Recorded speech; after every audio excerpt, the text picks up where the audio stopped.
last call. I was not proud of that last call. Yeah. Actions would indicate otherwise, but happy birthday. I appreciate it. Thank you. All right, let's start with last night's game. There's been a few. Yeah. Let's start with last night's game, and we'll work into other things. Just, a game that they needed to have for a lot of reasons, and they went out and got it. And I guess what stood out to you the most? Hey, I thought they played pretty well, beginning to end, contributions from a lot of different people that were in the game. And you look at NC State, and I think people probably said this a bunch about Syracuse over the course of the year. You look at NC State, and you're thinking, this is not a very good basketball team. And this is a team that could use a veteran in Mike James that they've had sitting out all year. And those types of things matter, and it's how you wind up near the basement of the conference. But I thought for Syracuse, they looked fresh with that week off between games and played pretty well. And again, I tried to make it clear at the end of the broadcast yesterday that nobody's putting up a banner for, hey, you made the ACC tournament, but you've avoided what would have been extraordinarily uncomfortable to have missed it or to be in real dire straits there. They should be out of the woods as far as that's concerned, and at least it gives them an opportunity to continue to play and something to look forward to. All right, let's turn our attention to big picture stuff. And we had the question come up earlier in the show. We had a couple callers chime in about NIL. And, if I have some money to give, there's all these different funds now. Now there's this CUSE initiative, the Champion CUSE initiative that was announced last week. Can you kind of break it all down for us and explain, if somebody's got money to give, what would you advise that person to do? Well, I think it comes to personal preference. Where do you want to make an impact? The money that's given to the athletics department, my understanding is you can earmark it for whatever you'd like. You could put it in the football fund, the basketball fund, the AD's fund, the field hockey fund, if you want. That's my understanding, having seen, when there's fundraising initiatives, what they used to call the Boost the CUSE or the Giving Days or those types of things, you can direct that. I think the question was, should I give to a collective or give directly to the university? I think, again, that comes back to personal preference, but I think the university has probably a better ability to steward that giving, because you can think of, well, what do I get out of it? If you're thinking of it as a transaction in any way, that if I give, I accrue points toward better tickets, better parking, that type of thing, the university can return that.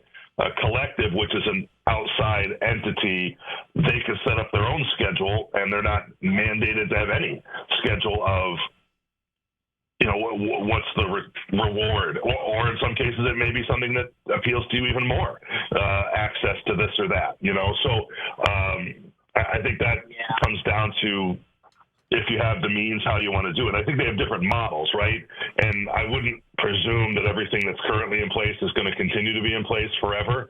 But the concept of, for instance, an Orange United is meant to be more of a grassroots thing than having any one or two or three big money donors. They certainly would welcome that, I'm sure. But the Orange United concept, as I understand it, is you can get in at a relatively low level, like your Netflix subscription, and for $15 a month or $200 a year, or however you want to earmark it, you can put your money into Orange United, and then it's up to your trust in Mark and the people that run that to how that money gets dealt with.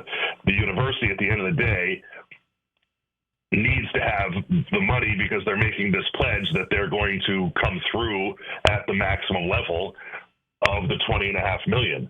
So what the pledge is, what they're saying is, we're going to do it. We're going full in and funding the 20.5.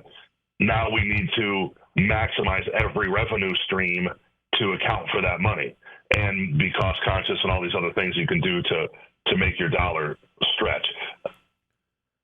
In the end, you're going to need both. Right. I heard a caller yesterday, I think, say, oh, well, it's going to be the schools now, not the donors. No, you need both. The schools can, from their revenue streams, pay this 20.5.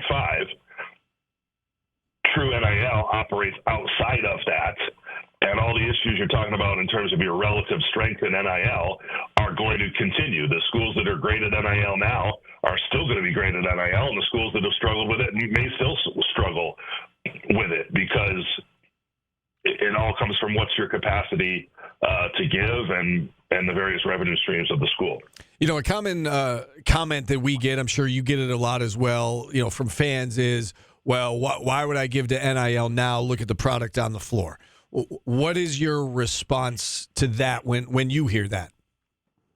I think you're looking at a small sample size where the operation, by its own admission, was a little reticent to get involved or maybe misread and did not wind up with the best results for this year's team.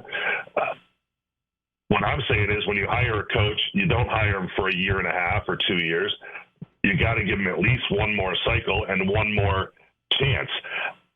The concept that Adrian Autry is some sort of boob who has no idea about how to evaluate talent or run a basketball team, to me, is so completely overblown. I think they would love to have done better this season. They would love to have done better in the portal. They acknowledge the errors of their ways and their misreads. Give them another shot. I mean, the same guy got O'Shea Brissett and Jeremy Grant and found Marek Dolezaj in the middle of nowhere, and he's obviously got a track record where he's gotten good players too. If some of the guys who are on the team now are not, all conference caliber players, that's just the nature of the beast. If he gets it wrong 2 times in a row, then you got to have some serious conversations. Obviously, if you're in this position next year, you're looking at probably making a move, right? So that's all part of the process, and I've heard the call from Jim, and I think it was Jim in Pennsylvania that called earlier, and he has all the reasons he's talking about giving and motivated to create some memories. I think that's great. I think if you're like, well, why would I give money to this guy or this regime? It's the regime in charge right now, and I know it probably feels a bit like an arranged marriage, but this is the guy. You're certainly welcome to do whatever you see fit with your money, but he deserves legitimate support at this level, and otherwise, in order to see how it works out. He hasn't really had that. If he's given all the tools and it doesn't work out, then you got to move on and find somebody else. You're obviously as informed as anyone on this topic and NIL and state of the program and so on and so forth. And, we don't have much time left with you here today, unfortunately, because we got behind again. But is there anything else that's on your mind about – I know, right? Is there anything else that's on your mind about this particular topic or just the state of the program right now that you'd like to share? No, I mean, happy to come on when we have more time, and we can – whatever you want to do, we can take it from – any angle. I think people need to be, when you start talking about what coach should be here or who the next coach is and that type of thing, I think you're doing a disservice. Like, everybody would love to have the shiniest car going and all that stuff. Look at the hiring practices of the university as a whole over the course of decades, not just one AD, not just one chancellor, not just this one time, this or that. The idea that Syracuse is going to bring in, and maybe I'll be blown away, surprised somewhere down the line, but the idea that Syracuse is going to bring in Will Wade or Chris Beard, or come on with that. I think it's just ignorant of the backgrounds of those people and what it's taken to be hired here in the past. And this is not to make it right or wrong. I'm just saying, you point out the history of the university. Tell me when, for any sport, a coach has been hired that was a standing head coach at the same level. Right. Yeah. Okay. The only one I can think of right now was when the ice hockey program was launched here. They hired the St. Lawrence coach, Paul Flanagan. Yeah. Jim Boeheim had never been a head coach before. Fran Brown, and you're going to have successes and failures, right? Greg Robinson, not a head coach, didn't work out. Right. Okay, Doug Marrone, I think, is a pretty good football coach. He hadn't been a head coach before, and it could have worked out. It did work out for a short term. It could go longer. Fran Brown, it's obviously worked out. Adrian Autry, I think it's too early to say. And to say coulda, shoulda hired these 6 other guys, I don't think it's realistic. Yeah, I was going to say Felicia was the one that came to mind, but you're right. You have to like think about it, right? Yeah, I think okay, I'll give you her, but she wasn't directly from that level. She, correct. I don't think her track record. If you look at her time in Indiana, which would be the same level, right? I don't think Didn't go well. Her track record there was as strong as it was at Buffalo. Yeah, and she obviously had success there and been at several stops. So I'll give you that one as an example. I mean, that one's she was a slam dunk hire. Everybody knows that. So, right. But you got to think about it, though. Is the point? Right? It takes a minute. And look, the reason. Oh, one other thing. I mean, that quickly comes up. You're saying, is there anything to say? Paulie mentioned this yesterday, but off the air before the game. No university in America that I'm aware of runs its athletic department by dipping into the endowment. If that was the case, Harvard would be awesome, and Stanford would have the best coaches, football and basketball, and the best facilities known to man. They have the biggest endowments by plenty. Right. Okay, it doesn't work that way.